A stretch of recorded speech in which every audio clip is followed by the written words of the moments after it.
আজি এটা কথা আমি ক'বলৈ গ'লে গৌৰৱান্বিত অনুভৱ কৰিছোঁ। আজি অকল পাটগাঁওবাসীৰ কাৰণে নহয়, এইটো নৰ্থ ইষ্টৰ কাৰণে এইটো এটা ডাঙৰ সুখৰ খবৰ। তেখেতে mister and Mrs gold medallist যে পালে ফিটনেছত গ'ল্ড মেডেলিষ্ট পালে, তাৰ কাৰণে তেখেতক পোনপ্ৰথমে আমি পাটগাঁও মাৰ্চেণ্ট এছ'চিয়েশ্যনৰ ফালৰ পৰা বহুত শুভেচ্ছা যাচিলোঁ। আৰু আগন্তুক দিনবোৰত তেখেতৰ আৰু উজ্জ্বল ভৱিষ্যত হওক, জিম ফিটনেছক লৈ তেখেতে আৰু নিজৰ কেৰিয়াৰটো আৰু আগুৱাই লৈ যাওক, তাৰে কামনা কৰোঁ। আৰু মই এটা কথা ক'বলৈ যাওঁ যে এইটো এটা সৰু ঠাই যে পাটগাঁৱৰ পৰা এটা কি জিম ফিটনেছৰ পৰা তেখেতে 1 বছৰৰ ভিতৰতে এইটো এচিভমেণ্ট কৰাটো এইটো বহুত ডাঙৰ কথা।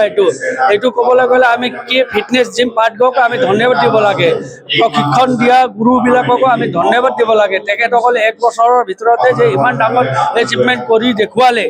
আৰু মই এটা কথা ক'বলৈ যাওঁ, আজি জিম অকল ফিটনেছৰ কাৰণে নহয়, অকল শৰীৰৰ কাৰণে নহয়, এইটো এটা জাষ্ট এটা আপোনালোকে ৰাস্তা পাব যে কিমান দূৰলৈকে আপোনালোকে আগুৱাই যাব পাৰে, নিজৰ ফিউচাৰ কেনেকৈ আপোনালোকে ব্ৰাইটনেছ কৰিব পাৰে। আজি মৰমী ৰায়ে দেখুৱালে এই ফিটনেছৰ মধ্যে জিম এটা ৰাস্তা পালে তেখেতে এই জিমৰ পৰাই কিমান দূৰলৈকে মই আগুৱাই যাব পাৰোঁ তেখেতে আজি দেখুৱাই দিলে। তাৰ কাৰণে মৰমী ৰায়ক মই মুৰি ধন্যবাদ বুলি কওঁ, অশেষ ধন্যবাদ দিছোঁ। কাৰণ তেখেতৰ আৰু উজ্জ্বল ভৱিষ্যতৰ কামনা কৰোঁ আমি পাটগাঁও মাৰ্চেণ্ট এছ'চিয়েশ্যনৰ ফালৰ পৰা।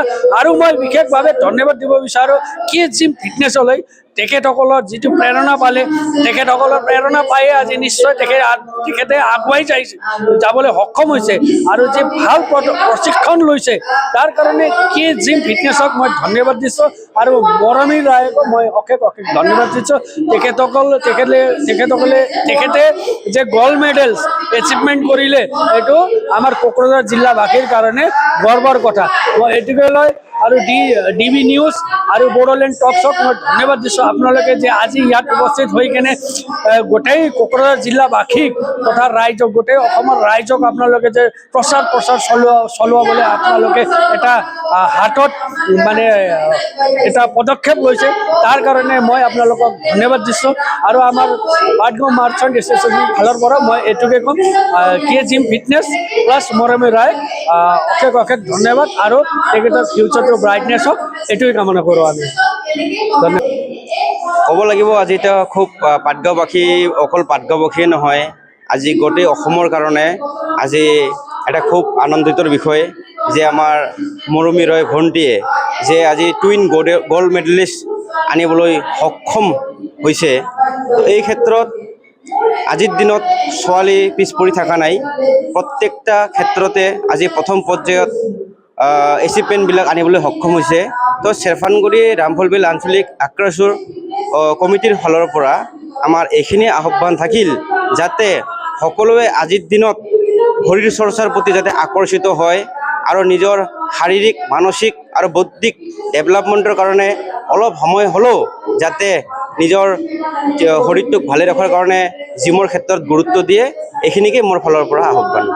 বিভিন্ন সময়ত আমি দেখা পাই যিটো আমাৰ ল'ৰা ছোৱালী বা ছাত্ৰ ছাত্ৰী তেওঁলোকে যদি ষ্টুডেণ্ট ইউনিয়ন হৈ পেলাই কি ক'ব যে আমাৰ ছাত্ৰ ছাত্ৰী সেইবিলাক মন নিদাকে বিভিন্ন এণ্টি ছ'চিয়েল এক্টিভিটিছত বিভিন্ন ঠাইত এণ্টি ছ'চিয়েল এক্টিভিটিছত অংশগ্ৰহণ কৰে। এইটো কাৰণে কি ক'ব, আপুনি কি অনুৰোধ কৰিব? চাওক, আজি এইটো এটা প্ৰমাণ যে যদি আমি ঘৰতে যদি বহি থাকোঁ তেনেহ'লে কি হয়, আমাৰ এই বহি থকা যিখিনি সময়, এই সময়ত আমাৰ খুব বেয়া যিবিলাক চিন্তাধাৰা এইবিলাক অট'মেটিক আহি পৰে, আমি বেয়া সংগৰ প্ৰতি আমি আকৰ্ষিত হওঁ।